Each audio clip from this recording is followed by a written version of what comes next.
जादुई घड़े की कहानी। जादुई घड़े की कहानियाँ तो आपने पहले भी सुनी होगी, मगर यह कहानी नहीं सुनी होगी। कहानीपुर नाम का एक गांव था।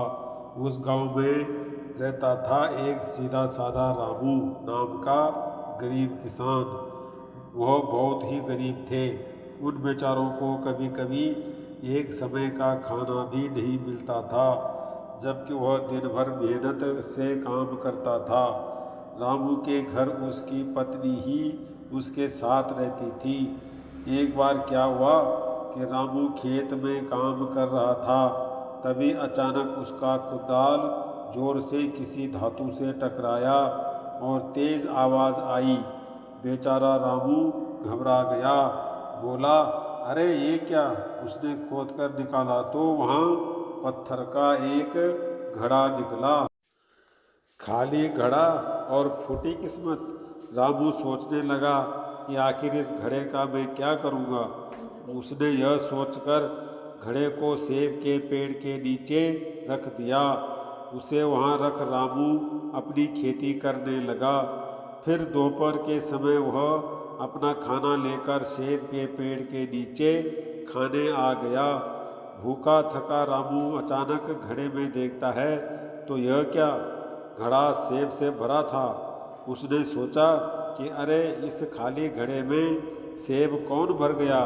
खैर, ज़्यादा न सोचते हुए रामू सेब निकालकर खाने लगा और फिर घड़ा रख दिया।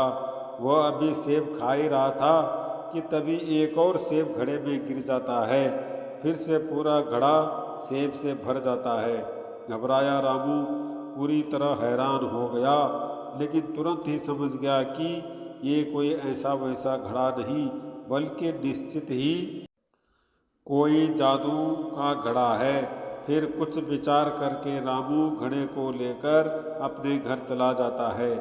पत्नी पूछती है तो रामू उसे जादुई घड़े के बारे में बताता है।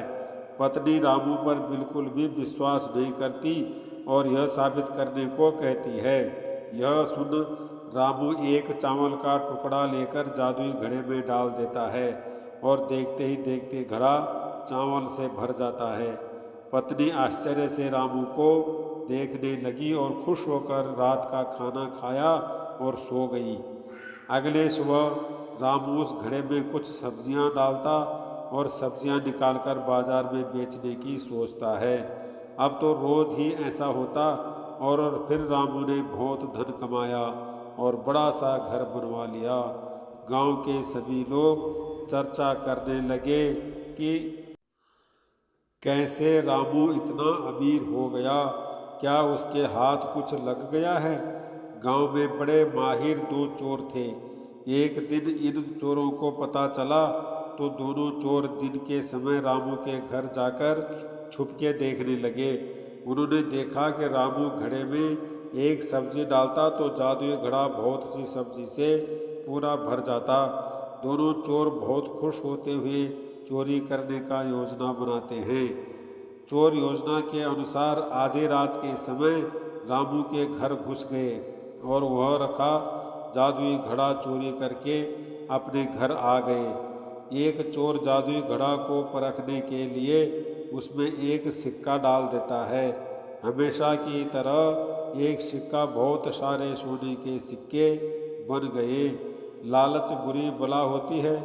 दोनों चोर एक दूसरे से जादुई घड़ा छीनने लगे और झगड़े में दोनों के हाथों से जादुई घड़ा गिरकर टूट गया और सोना भी गायब हो गया।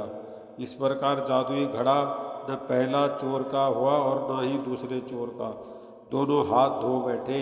शिक्षा, चोरी करना पाप है और चोरी की वस्तुएं ज़्यादा समय तक नहीं टिकती।